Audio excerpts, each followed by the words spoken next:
여수는이여 하나님 같은 이가 없도다. 그가 너를 도우시려고 하늘을 타고 궁창에서 위엄을 나타내시는도다. 영원하신 하나님이 내 처소가 되시니 그의 영원하신 발이 내 아래에 있도다. 그가 내 앞에서 대적을 쫓으시며 멸하라 하시도다. 이스라엘이 안전히 거하며 야곱의 샘은 곡식과 새 포도주 땅에 홀로 있더니 곧 그의 하늘이 이슬을 내리는 곳이로다. 이스라엘이여 너는 행복한 사람이로다.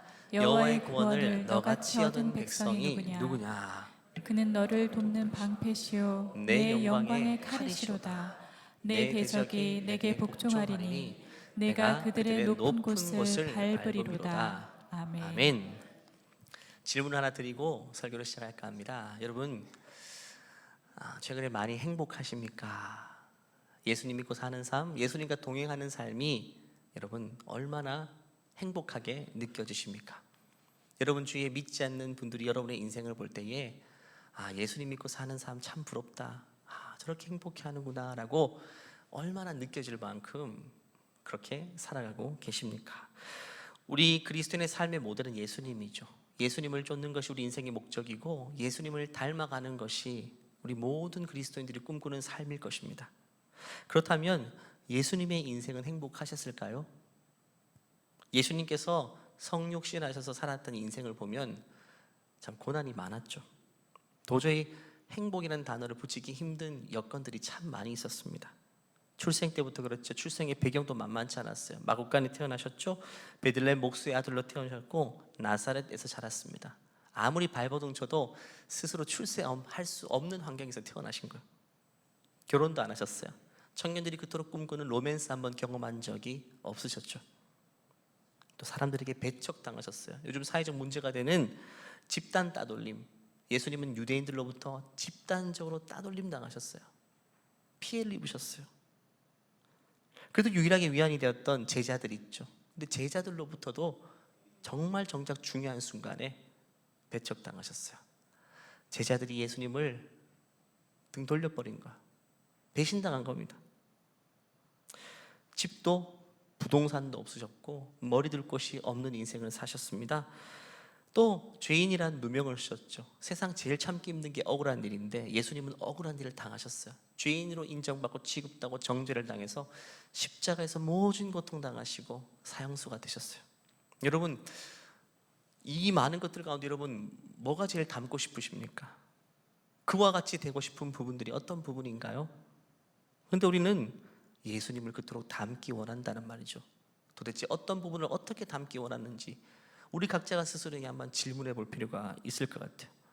예수님이 당하신 이런 고난 중에 우리가 하나라도 경험했다면 아마 우리 인생이 주저앉았을 겁니다. 나는 불행하다고 생각했을 겁니다. 그런데 그럼에도 불구하고 우리는 예수님을 닮기 원한다는 거죠. 다시 한번 질문 드립니다. 예수님은 행복하셨을까요? 예, 이 정답은 아시죠? 예수님은 행복하셨습니다. 그 행복 빼앗긴 적이 없으세요. 다만 우리가 생각하고 우리가 정의하는 행복과 다른 행복을 소유하고 계셨던 거예요. 우리가 생각하는 우리와 똑같은 행복을 예수님에게 기대했다면 없을 수도 있죠. 우리가 기대하는 행복은 조건에서부터 환경에서부터 오는 행복이잖아요. 그렇게 따지면 예수님은 불행하셨던 분이에요. 하지만 우리가 정의하는 행복 말고요, 행복의 창조주 되시고 행복 자체를 만드신 행복의 근원 되신 진짜 행복을 소유하고 계신 예수님은요, 그 행복이 조금도 빼앗긴 적이 없으십니다. 예수님은 행복하셨어요. 사람들은 먹는 걸 행복이라고 생각하죠. 먹을 고민 없이 사는 것, 좋은 것 먹는 것. 그것 가지고 예수님은 하나의 중요한 가르침을 가르쳐 주신 적이 있습니다. 예수님이 사마리아 성을 방문해서 한 여인과 오랫동안 대화를 나누시다 보니까 끼니 시간을 놓쳤어요. 먹을 거 드시지 않고 대화하기에 바빴던 거죠. 그때 제자들이 예수님을 찾아와서 예수님, 다 먹고 살고자 하는 일인데 예수님도 좀 드시죠 라고 이야기해요. 30절부터 32절 요한복음 4장 말씀을 보면 그들이 동네에서 나와 예수께로 오더라. 그 사이에 제자들이 청하이르되 랍비여 잡수소서, 예수님 좀 드셔야 됩니다. 그때 이르시되 내게는 너희가 알지 못하는 먹을 양식이 있느니라. 나 먹을 것 있어, 걱정하지 마. 제자들이 놀래죠. 예수님이 우리 모르는 양식을 어디 가지고 있는가? 누가 그걸 갖다 줬지? 라는 궁금증을 가지고 있습니다. 그 다음 33절 34절 말씀 보면 제자들이 서로 말하되 누가 잡수실 것을 갖다 드렸는가 하니 예수께서 이르시되, 그 양식에 대해서 말씀하십니다. 나의 양식은 나를 보내신 이의 뜻을 행하며 그 일을 온전히 이루는 것이다. 사람들은 먹는 걸 축복이고 최고 잘 먹는 걸 행복이라고 생각하죠. 근데 예수님은요, 사람들이 모르는 양식이 있었어요. 사람들은 먹는 걸 에너지 삼아 일하잖아요. 예수님의 에너지는 뭘까요? 먹는 게 아니라 하나님의 뜻에 순응하고 주의 뜻을 이루는 것이 자신의 양식이래요. 내가 이 땅에 살아가는 에너지 원은 뭐냐 하면 하나님의 뜻을 이루는 것이다. 이거는 세상이 알 수 없는 양식이죠. 그리스도인들만 아는 양식입니다. 세상 사람들은 우리가 다 먹고 살고자 하는 일인데, 먹고 살자고 하는 일인데 할 때 우리는 우리만큼은 다 하나님의 뜻을 이루고자 하는 일인데 라고 말할 수 있어야 되는 거죠. 행복도 마찬가지예요.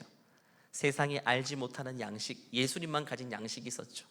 행복도 마찬가지입니다. 세상이 전혀 알지 못하는 행복, 예수님은 소유하고 계셨던 것입니다. 제자들이 그래서 따라다니면서 예수님의 행복을 챙겨 드릴 필요가 없었던 것이죠. 왜냐하면 예수님께는 제자들이 알지 못하는 행복이 이미 소유되고 있었기 때문에, 그는 어떤 경우에도 그 행복을 놓친 경우가 없기 때문에. 예수님은 갈릴리 호숫가에서 물고기를 많이 잡아가지고 그 숯불에 물고기를 맛있게 구워서 맛있게 드실 때도 행복에 충만하셨고, 또 광야에서 40일 동안 먹지 못하고 금식할 때에도 예수님의 행복은 빼앗기지 않았습니다. 예수님은 소유와 가치가 아닌 존재의 행복을 느끼고 계셨던 거예요. 우리가 배워야 될 행복이 바로 그 행복인 것입니다. 우리가 행복이라고 생각하는 건 대부분 물질과 관련돼 있죠. 남들보다 조금 더 많이 가지고 그걸 가지고 잘 먹고 잘 사는 것입니다. 고대 시대 때 이 잘 먹고 잘 사는 것 한 단어로 표현하자면 바로 떡입니다. 밥이라고 할 수 있죠. 예수님은 이 떡을 가지고 또 중요한 교훈을 우리에게 가르쳐 주신 적이 있습니다. 사람들이 예수님을 메시아라고 믿지 못했을 때 사람들이 예수님께 이렇게 떠보는 겁니다. 예수님, 당신이 진짜 메시아라면 우리 조상들 과거에 광야에 40년 동안 있었을 때 하나님은 우리 조상들을 하늘에서 만나를 내리셔서 먹였어요. 그럼 당신이 만약 하늘에서 내려오는 양식으로 우리를 배불리 먹인다면 우리도 지금 예수님 당신을 메시아로 받아들이겠습니다 라고 이야기합니다. 그게 요한복음 6장의 내용인데 6장 30절부터 보면 그들이 묻되 그러면 우리가 보고 당신을 믿도록 하시는 표적이 무엇이니까, 하시는 일이 무엇이니까 기록된 바 하늘에서 그들에게 떡을 주어 먹게 하였다 함과 같이 우리 조상들은 광야에서 만나를 먹었나이다. 우리 조상들은 만나를 먹었는데 당신은 우리에게 뭘 줄 수 있습니까? 이런 내용이죠. 예수께서 이르시되 내가 진실로 진실로 너희에게 이르노니 모세가 너희에게 하늘로부터 떡을 준 것이 아니라 내 아버지께서 너희에게 하늘로부터 참 떡을 주시나니, 하나님이 주신 것인데 33절에 그 하나님의 떡은 하늘에서 내려 세상에 생명을 주는 것이라 라고 이야기합니다. 예수님의 이 말을 듣고 사람들이 그런 떡이 있으면 우리한테 좀 주십시오라고 이야기했죠. 34절 말씀 보니까 그들이 주여 이르되 주여 이 떡을 항상 우리에게도 주셔서 우리 조상들이 먹었던 만나 우리도 좀 먹게 해주세요 라고 이야기합니다. 그때 예수님의 대답이 이것입니다. 예수께서 이르시되 나는 생명의 떡이니, 한마디로 그 만나는 바로 나라, 내가 그 만나라는 거죠. 내가 그 양식이란 겁니다. 나를 먹으면 너희들 배부를 것이다. 내게 오는 자는 결코 줄이지 않을 것이요 나를 믿는 자는 영원히 목마르지 않을 거야. 하나님이 보내신 하늘에서부터 온 양식은 바로 나야. 너희들 나를 먹어야 돼. 나를 소유해야 돼. 그러면 영원히 배고프지 않고 영원히 목마르지 않을 거야. 결국 이 말씀은요, 예수님의 행복의 원천이라는 것을 이야기합니다. 사람은 떡이 행복이라고 생각하죠. 이 떡은 누구라고요? 예수님이래요. 예수님이 곧 행복의 원천이래요. 예수님을 소유하는 것만이 진짜 행복을 맛보는 것이고, 이 행복은 세상이 빼앗아 갈 수 없는 행복이라고 이야기하는 겁니다. 여러분, 하루하루 예수님을 소유하고 예수님과 동행하는 우리의 삶이 최상의 행복이라고 이야기합니다. 여러분, 이 최상의 행복을 누리고 계십니까? 아니면 최근에 무엇 때문에 나는 불행하다고 생각하고 계십니까? 나는 무엇 때문에 행복하지 못해? 무엇 때문에 행복이란 단어는 나와 어울리지 않아? 뭐가 없어서, 뭐가 부족해서 행복하지 못하다고 고백하고 있습니까? 자, 그렇다면 오늘 읽은 신명기 33장 말씀이 있습니다. 그 말씀을 통해 진짜 행복이 무엇인지 더 깊이 있게 우리에게 가르쳐주고 있습니다. 신명기 30장은 모세가 광야에서 40년 동안 이스라엘 백성을 리더한 다음에 이제 곧 머지않아서 가나안 땅에 들어가기 직전의 상황입니다. 그때 백성들에게 마지막 고별 설교를 3편을 하고 있는데 그게 신명기 말씀입니다. 그 중에 마지막 3번째 설교의 끝부분에 해당되는 것이 우리가 읽은 말씀이에요. 26절 보니까 이렇게 말합니다. 백성들이 하는 설교입니다. 여수론이여라고 합니다. 여수론은 백성들에게 하는 말입니다. 너희들은 여수론이다란 말이죠. 하나님 같은 이가 없도다. 그가 너를 도우시려고 하늘을 타고 궁창에서 위엄을 나타내시는도다. 백성들에게 지금 여수론이라고 합니다. 이사야서와 여기 신명기에만 있는 유일한 표현입니다. 이 말은 여수론이라는 뜻은 의로운 자라는 의미입니다. 너희들은 참 의로운 자야. 왜냐하면 하나님 같은 이가 없기 때문이야. 더 자세히 말하면 하나님이 너희들을 의롭다 해주셨어. 여러분, 이스라엘 백성 정말 의로운 백성입니까? 아닙니다. 이스라엘 백성들이 얼마나 불평불만 많은지 모르죠. 400년 동안 노예 생활했던 그들의 삶을 구해줬어요. 출애굽시켜줬죠. 그런데 불평불만 계속 늘어놓잖아요.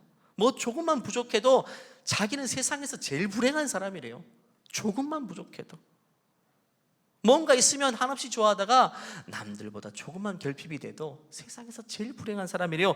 그래서 늘 불평과 원망을 입에 달고 살고, 그리고 마지막에는 우상까지 만들어버립니다. 하나님이 살아계신데. 어디가 의로운 백성들입니까? 전혀 의롭지 않죠. 그런데 그들에게 오늘 모세는 마지막 설교에서 그들을 뭐라고 부릅니까? 여수룬, 너희들은 의로운 자다. 너희들이 진짜 의롭기 때문이 아니라 하나님이 너희를 의롭다 해주시는 거야. 이렇게 말하는 거죠. 우리 26절 다시 한번 읽어볼까요? 우리 목소리로 시작. 여수룬이여 하나님 같은 이가 없도다. 그가 너를 도우시려고 하늘을 타고 궁창에서 위엄을 나타내시는도다. 하나님 같은 분이 없대요. 하나님 같은 분 없어. 만약에 너희들 하나님이 아니었고 다른 분이었다면 너희들은 죽었어라는 의미입니다. 하나님 같은 분 없다. 너희 같은 영혼들에게도 의롭다고 해주시고, 너희 같은 사람들도 하나님이 같이 있다 해주시고, 자녀 삼으시고, 돌보아 주시고, 포기하지 않으시고 여전히 사랑해 주시는 것, 하나님 같은 분 없어 라고 이야기합니다. 다른 사람 같으면 너희들은 12번도 더 버림당했을 거야. 여러분, 이런 관계는 우리가 아는 관계 중에 딱 하나밖에 없잖아요. 절대 포기하지 않는 관계가 뭡니까? 부모와 자식과의 관계죠. 아무리 자식이 부모의 마음을 몰라주고 그 마음에 못 박는 행동을 반복해서 평생 한다 할지라도 부모는 포기 안 하잖아요. 그리고 자식을 오히려 더 긍휼하게, 더 뜨거운 사랑으로 덮습니다.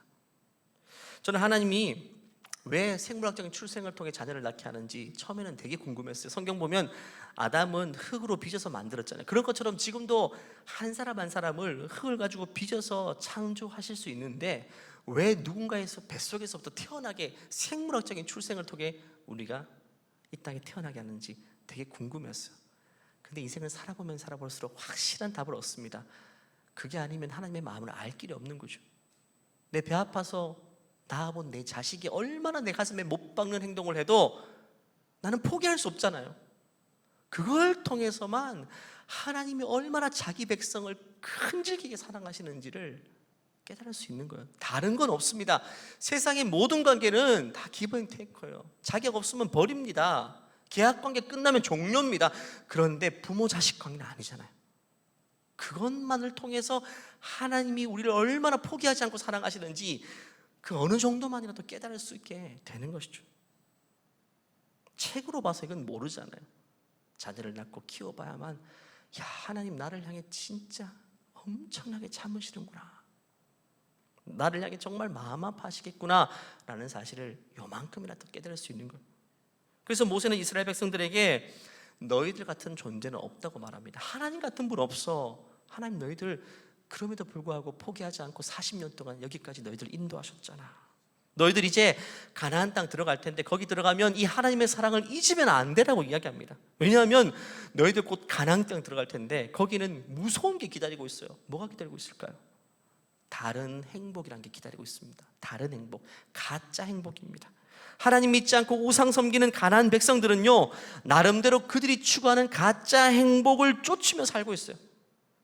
하나님과 동행하는 행복이 아니라, 하나님을 소유하는 행복이 아니라 소유, 탐욕, 쾌락, 자아성취라는 가짜 행복을 추구하고 사는 백성들이기 때문에 하나님의 백성들이 그 땅에 들어가면 그 영향을 받을까 봐 지금 걱정이 되는 거예요.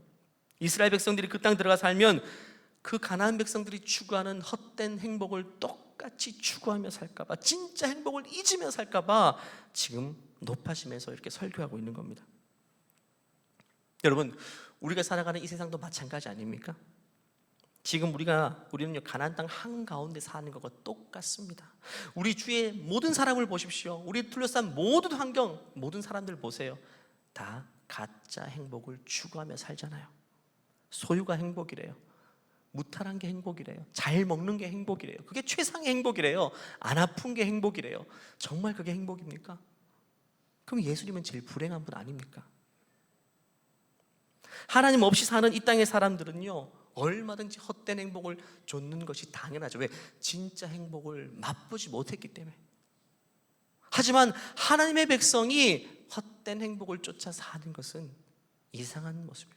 어울리지 않는 모습인 거예요. 마땅한 모습이 아닌 것입니다. 그렇기 때문에 오늘 신명기 말씀으로 주목하여 들어야 됩니다. 여러분, 이미 내 안에 예수님이 살아계심에도 불구하고 내가 지금 겪고 있는 시련과 어려움 때문에 나는 행복하지 않는 사람이야 라고 생각하는 것은 우리가 지금 속고 있는 것입니다. 주님이 나를 결코 떠나지 않겠다고 분명히 약속하셨는데 돈이, 물질이 내게서 좀 떠나가게 되고 건강이 내게서 좀 떠나가게 되면, 멀어지면 나는 불행한 사람이야, 나같이 불행한 사람 없을까요? 라고 생각하는 것은 가나안 백성이 하는, 가나안 백성들이 추구하는, 이방 사람들이 추구하는, 하나님 없는 백성들이 추구하는 헛된 행복, 가짜 행복의 모습인 것입니다. 나를 여수론이라고 말씀해 주셨죠. 죄 많은 나를 의로운 자라고 말씀해 주시는 그 하나님이 한없이 여전히 부모와 같이 나를 사랑해 주시는데 여전히 죄에 시달리고 죄책감에 시달려서 나는 불행한 사람이야, 나 어두운 사람이야, 헤어날 길이 없어라고 생각하는 사람은 또 뭔가 속고 있는 거예요. 예수님은 이미 생명의 떡으로 우리를 찾아오셨어요. 그리고 그분은 나를 떠나지 않는다고 분명히 약속하셨습니다. 세상의 모든 것을 결국 나를 다 떠날 겁니다. 건강도 떠날 때가 와요. 자식과 이별할 때도 옵니다. 하지만 그 예수님은 영원토록 우리를 떠나지 않겠다고 말씀하셨습니다. 그렇기 때문에 생명의 떡으로 오신 예수님, 완전한 행복의 원천 근원으로 오신 예수님을 내가 소유하고 있다면, 여러분, 그 어떤 상황 속에서도 나는 행복한 사람입니다, 주님, 나는 행복한 사람이요 라고 고백할 수 있는 여러분 되시기를 간절히 축원합니다. 여러분, 제일 행복을 느낄 때가 언제죠? 저는 많이 생각해 봤어요. 저는 제일 부러운 사람은 있습니다. 생전에 이건 꼭 경험하고 싶은 건데, 나중에 다 커서 제 자녀, 아들 둘인데 아들, 며느리 같이 예배 드리는 거예요. 저기 뒤에 계신 분 보니까 이미 다 이루신 분도 있으세요. 아들, 며느리, 딸 사위일 수도 있고. 그 이상 저 욕심 안 냅니다. 더 큰 욕심 뭐죠? 거기다가 손주까지 앉아있으면, 이게 3대가 같이 예배 드리면 저는 눈을 감아도 아무런 불평 없을 것 같아요. 하나님, 이 땅에 그것만 누리게 해주세요. 최상의 행복일 것 같아요. 여러분, 가장 큰 기쁨이 어디서 밀려온가요? 자녀가 이런 말 할 때 아닙니까? 나는 엄마의 아들이어서 너무 행복해요. 나는 내세울 것도 없고 공부도 부족하고 다른 친구들에 비해서 탁월한 것도 없지만 나는 그냥 엄마 아빠의 아들이어서 너무 행복해. 이런 말 들어본 적 있나요? 안 들어봐서 잘 모르겠죠. 그냥 멘트로 하는 일들 있잖아요. 그런 말 들으면 부모로서 최상의 기쁨 누리죠. 우리 하나님이 제일 기뻐하시는 고백이 뭘까요? 하나님, 내 지금 형편이 힘들고 요즘 건강도 예전 같지 않고 경제적으로도 많이 쪼달리고 있지만 나는 하나님의 자녀여서 너무 행복합니다. 나와 함께 해주셔서 다른 걸 더 기대할 바가 없어요. 나는 이미 최상의 행복을 누리고 있습니다. 이런 고백을 우리가 진심으로 드릴 수 있다면 하나님은 우리를 통해 최상의 기쁨을 누리고 계신 것입니다. 이 고백이 여러분의 있기를 간절히 축원합니다.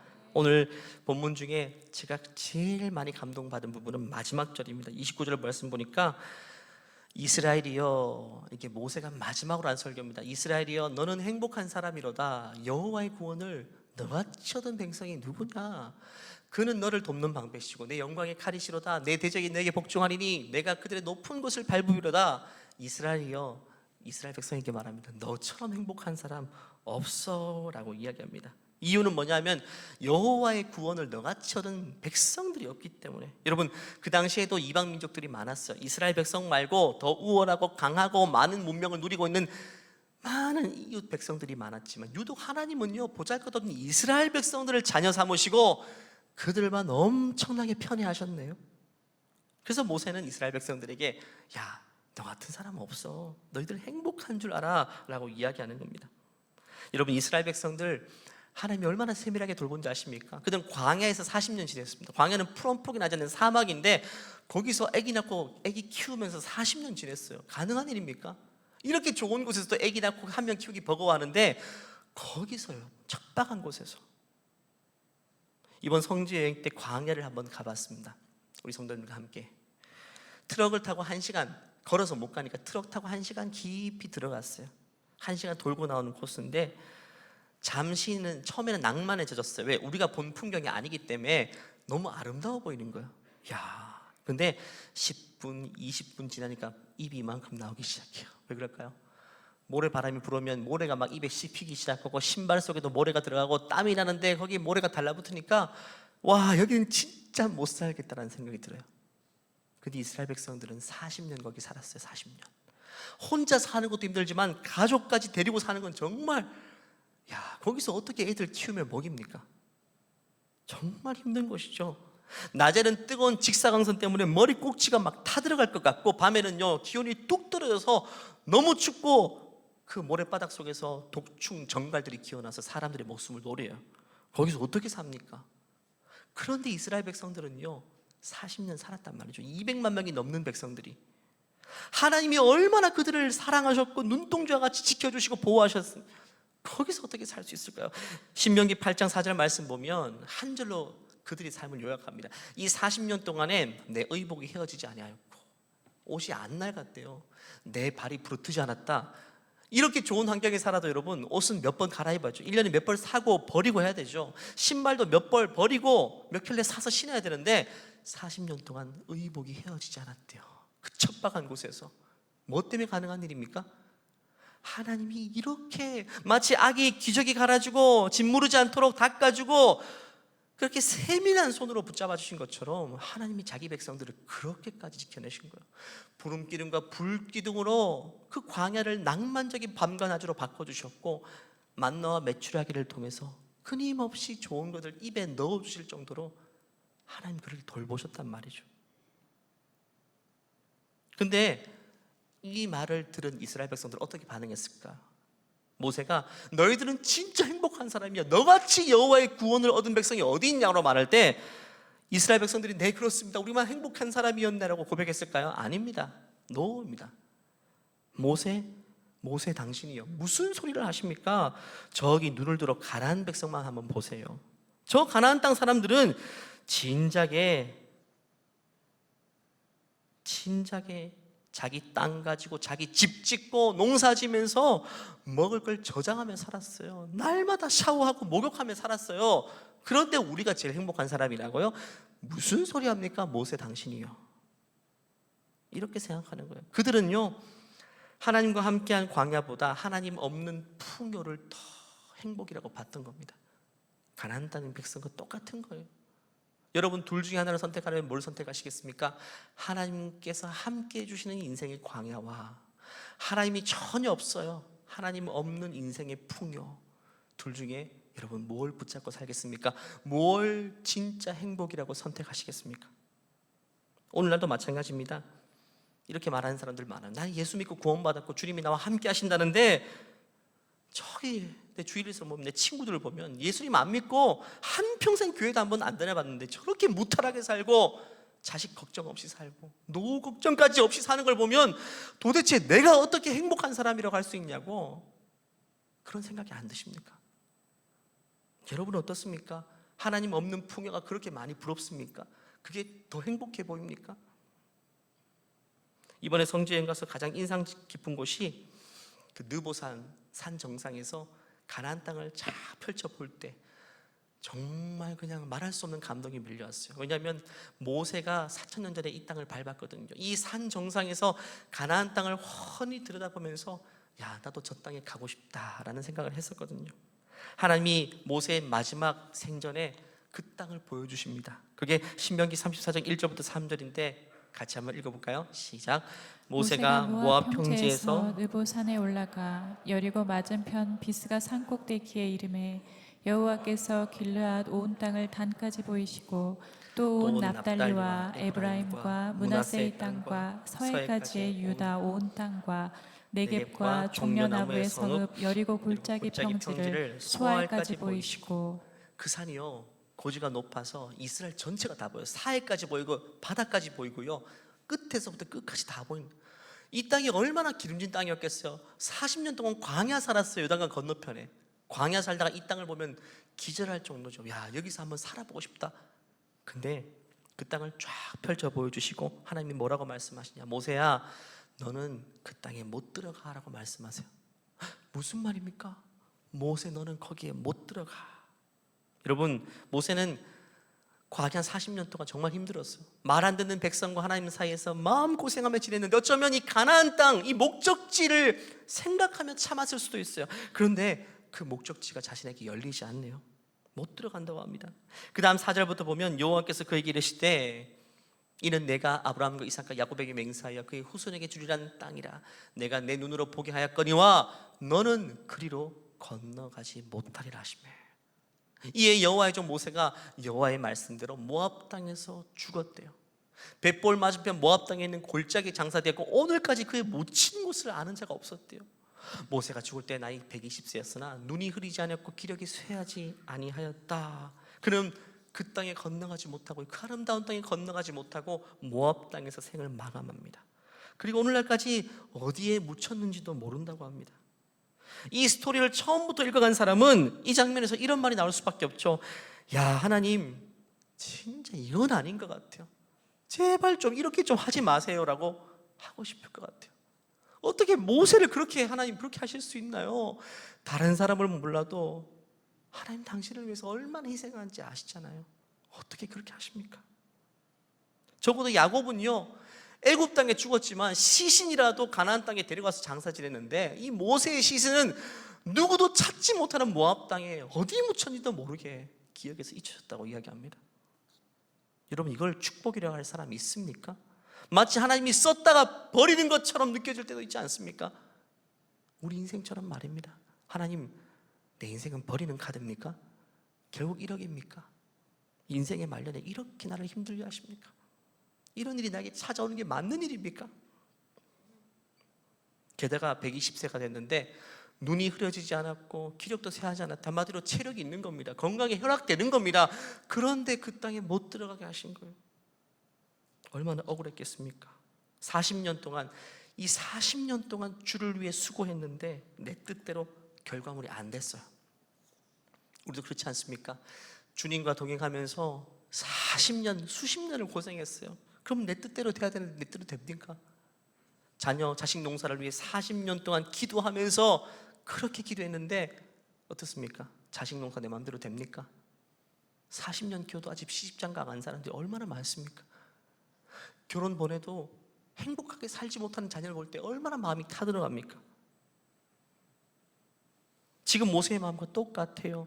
나는 주를 위해 수고했고 그 대가를 가나안 땅을 통해 받아야 되는데 그러지 못했다는 거예요. 많은 것 바란 것도 아닌데 왜 하나님은 그 땅에 못 들어가게 하십니까? 여러분 같으면 이 상황을 어떻게 받아들이셨겠습니까? 나는 주를 섬긴다고 한창 때 그렇게 열심히 섬겼는데 아직까지 내 나이가 한창인데 몸에 병이 찾아오고 아직 항암 치료를 해야 되고 어쩌면 내 인생이 여기까지라고 할 수 있는데 자녀를 시집장가 가는 것도 봐야 되고 손주 얼굴도 봐야 되는데 갑자기 내가 여기까지일 수 있다. 내 인생이 거기 못 들어갈 수 있다. 그 광경을 못 볼 수도 있다 라는 진단을 받게 되면 그게 축복일 수 있을까요? 그럼에도 불구하고 행복을 고백할 수 있습니까? 이 상황에서 여러분 모세는 어떻게 고백했을까요? 하나님께 불평했을까요? 아닙니다. 그게 29절 말씀이에요. 아까 같이 읽어봤는데 다시 한번 읽어볼까요? 시작. 이스라엘이여 너는 행복한 사람이로다. 여호와의 구원을 너같이 얻은 백성이 누구냐? 그는 너를 돕는 돕는 방패시요 내 영광의 칼이시로다. 내 대적이 내게 복종하리니 내가 그들의 높은 곳을 밟으리로다. 이스라엘이여 너는 정말 행복한 사람이야. 나는 지금 그 땅에 못 들어가서 불행한데 너희들은 정말 부럽다. 그 땅에 들어가는구나 라고 말하는 걸까요? 아닙니다. 너희는 행복한 사람이란 말은 자신에게 하는 말이에요. 자기가 포함되어 있는 것, 자기도 이스라엘 백성이에요. 지금 모세 자신도 행복한 사람이란 거예요. 지금 이런 고백입니다. 하나님, 나는 그 누구보다도 행복한 사람이에요. 나는 비록 기대했던 가나안 땅에 육신을 가지고 들어가지는 못하지만 저는 압니다. 가나안 땅은 그림자에 불과한 땅이라는 사실을요. 진짜 좋은, 진짜 가나안 땅은 육신을 벗고 가는 땅임을 내가 믿습니다. 훨씬 더 좋은 땅이 나를 위해 예비되어 있음을 나는 믿습니다. 모세는 40년 동안 주님을 모시면서 하나님의 마음을 너무나도 잘 알았어요. 애끓는 우리를 사랑하시는 그 하나님의 마음, 늘 자녀에게 좋은 것 주고자 하는 하나님의 마음. 만약에 하나님이 노라고 했을 때, 이건 아니야 라고 했을 때에, 이건 안 주실 때는 더 좋은 것이 예비되어 있다는 사실을 너무나도 잘 알았던 모세입니다. 하나님이 모세에게 가나안 땅을 허락지 않았을 때는 진짜 더 좋은 것이 있기 때문이라는 사실. 여러분, 부모도 그렇죠. 자녀에게 노 한 적 한 번씩 있죠. 징계를 목적으로 아니죠. 진짜 더 좋은 것이 있을 때는 덜 좋은 걸 노 하기도 하죠. 하나님의 마음이 그와 같다는 사실을 모세 자신은 알았던 것입니다. 나를 위해 진짜 좋은 것이 예비되어 있구나. 모세가 스스로 행복자라고 고백한 이유는 바로 이런 이유 때문입니다. 모세는 80년 동안 하나님 없는 인생을 살았죠. 가치 없는 인생입니다. 심지어 모세는 살인자입니다. 여러분, 애굽 사람을 죽인 사람이에요. 그런데 그의 인생을 하나님이 포기하지 않으시고 80세 때 찾아와서 120세 때까지 40년 동안 하나님이 그를 사용해 주셨어요. 모세가 나는 행복자입니다 라고 했던 이유가 뭘까요? 나 같은 자를 선택해 주시고, 나는 버림받아야 마땅할 자인데 나 같은 자와 동행해 주시고 나 같은 자를 사용해 주시는 그 하나님과 함께한 모든 시간들을 행복이라고 고백하는 겁니다. 모세는 이제 눈을 감아야 돼요. 과거를 회상해 보면서 광야에서도 그렇고 어려울 때도 그렇고 하나님과 함께 걸었던 모든 인생의 길들이 행복이었구나. 그리고 지금 내가 눈을 감으면 완전한 더 큰 행복 속으로 들어가겠구나. 인생의 종착지, 하나님이 나를 위해 예비하신 이 눈에 보이는 가나안 땅보다 훨씬 더 비교가 되지 않는 그 땅으로 나를 인도해 드리시겠구나 하는 사실을 믿음으로 보았던 것입니다. 모세는 이런 고백을 합니다. 하나님, 저 많이 행복했어요. 이제 인생을 마무리하면서 말입니다. 하나님, 저 많이 행복했어요. 내가 육신을 입고 사는 기한은 여기서 끝나지만, 그리고 내 뜻대로 되지 않은 것도 참 많았지만 하나님, 주님과 함께 있기에 참 많이 행복했습니다. 우리도 이 땅을 떠나는 그날 과거를 회상하면서 주님께 이런 고백을 드렸으면 좋겠어요. 하나님, 많이 행복했습니다. 내가 원하는 거 다 이루지 못했지만, 내 뜻대로 안 되는 게 너무 많았지만 주님과 함께한 모든 시간들이 참 행복했습니다. 그리고 생을 떠나기 직전에 이런 고백을 드리는 것이 아니라 지금 하루하루의 순간을 현재형으로, 하나님, 나 오늘 행복해요. 주님이 나와 함께 하시기 때문에 행복해요. 눈앞에 펼쳐진 현실은 척박한 광야같이 힘들고 어렵고, 오늘도 문제 속에 있어야 되고 내일도 나를 아프게 하는 사람들이 그렇게 많지만, 그럼에도 불구하고 주님은 나와 함께 하시니 나 정말 주님 행복합니다. 이 고백으로 살아갈 수 있는 여러분 되시기를 간절히 축원합니다. 한번 고백할까요? 이 시간 기도할 때에 조금 전에도 말씀드린 것처럼 우리가 자녀에게 듣고 싶은 말이 뭐죠? 엄마, 내가 엄마 아들이어서 너무 행복해요. 내가 아빠 아들이어서 남 부러울 것 없이 저는 행복해요. 우리가 이 고백을 주님께 올려드렸으면 좋겠어요. 내가 하나님의 자녀인 것으로 인해 감사합니다. 내가 주님의 자녀로 사는 것, 하루하루의 인생이 참 행복합니다. 광야처럼 척박한 땅을 지금 내가 살아가고 있지만 그럼에도 불구하고 하나님, 나는 최상의 행복을 누리고 있습니다. 주님 때문에 행복해요. 나와 함께 해주심에 감사합니다. 이 믿음의 고백으로 주님께 올려드리겠습니다. 주여 한번 외치고 기도합니다. 주여, 하나님 아버지 감사합니다. 그럼에도 불구하고 감사합니다. 그럼에도 불구하고 감사합니다. 하나님, 그럼에도 불구하고 행복합니다. 하나님, 우리에게 행복을 회복시켜주세요. 진짜 행복을 회복시켜주세요. 진정한 행복이 우리에게 회복되기를 원합니다. 무엇이 없어서 불행한 것이 아니라 없으면 불행하다는 그 생각이 하나님 우리 진짜 불행하게 만드는 것임을 믿습니다. 하나님, 진짜 행복, 빼앗길 수 없는 행복, 세상이 없는 행복, 세상이 없는 수 없는 행복이 우리에게 있게 도와주시옵소서. 주님과 함께하는 모든 순간 행복입니다. 주님과 함께하는 모든 순간 행복입니다. 주님, 하나님 감사해요. 하나님 감사합니다. 하나님, 광야 같은 인생을 살더라 주님이 나의 보호자가 되시니 감사합니다. 척박한 땅을 살지만 주님 나와 함께 하시니 감사합니다. 주님만을 찬양합니다. 주님만을 찬양합니다. 주님의 은혜를 감사합니다. 주님의 은혜를 감사합니다. 하나님 우리의 가정을 축복하여 주시며 감사합니다. 우리의 가정을 붙잡아 주시며 감사합니다. 하나님, 주님께서 인도하여 주시며 감사합니다. 하나님, 그 행복을 영원히 원합니다. 주님 인도하여 주시고 하나님, 우리 아버지 되신 하나님을 신뢰하며 나아가오니 주님 이끌어 주시옵소서. 인도하여 주시옵소서. 우리의 가정을 붙잡아 주시옵소서. 하나님 신뢰합니다. 하나님 아버지, 주님께서 인도하실 것을 기대합니다. 주님 인도하여 주시옵소서. 하나님, 광야 같은 인생, 여러 가지 어려움과 한계 속에 살아가지만 그럼에도 불구하고 주님이 내 보호자 되어 주시니 참 감사합니다. 그것으로 인해 행복합니다.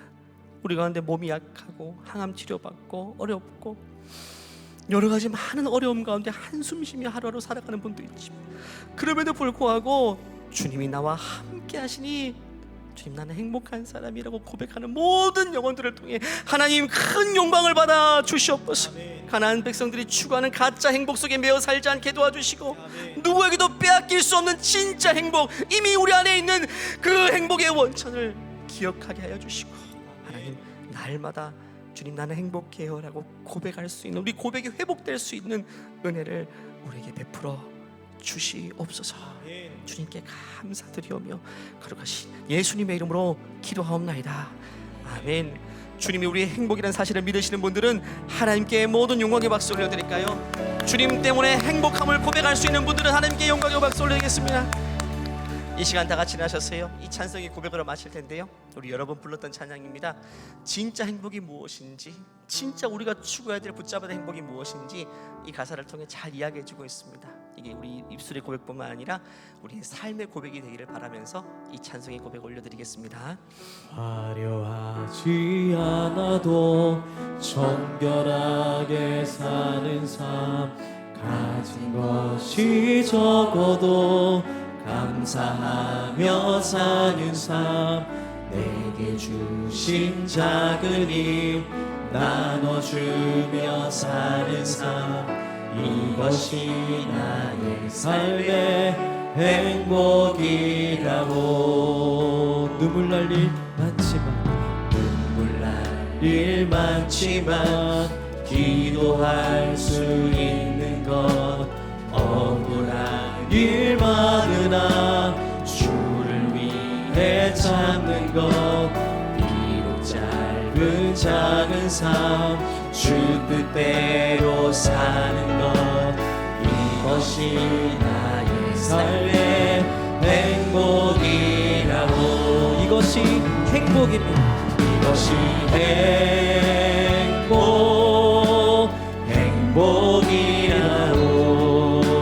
세상은 알 수 없는 하나님 선물, 이것이 행복이라고.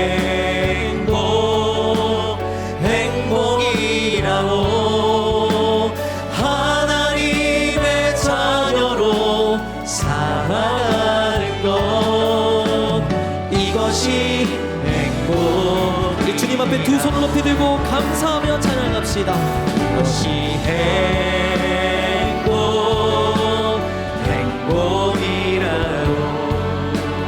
세상은 알 수 없는 하나님 선물, 이것이 행복. 하나님의 자녀여서 나는 행복합니다.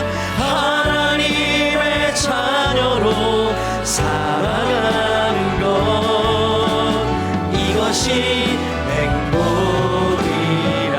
이것이 행복, 이것이 행복이라. 여러분, 이것을 행복으로 믿으신 분들은 하나님께 영광의 박수를 드리겠습니다. 이것이 참 행복임을 믿으시는 분들은 하나님께 최고의 박수를 올려드리겠습니다. 주님 감사합니다. 나와 함께 해주심을 감사합니다. 주님, 이제는 우리 주 예수 그리스도의 은혜와 하나님의 무한하신 사랑과 내주하시는 성령의 역사가 이제는 광야 같은 인생 속에서도 내 뜻대로 안 되는 수많은 일들을 만났을지라도 주님과 함께함이 행복이고 하나님의 자녀됨이 행복이라고 고백하는 모든 하나님의 자녀들에게, 우리 믿음의 가정들 위해 이제로부터 영원토록 함께하심을 주님의 이름으로 축원하옵나이다. 아멘. 주님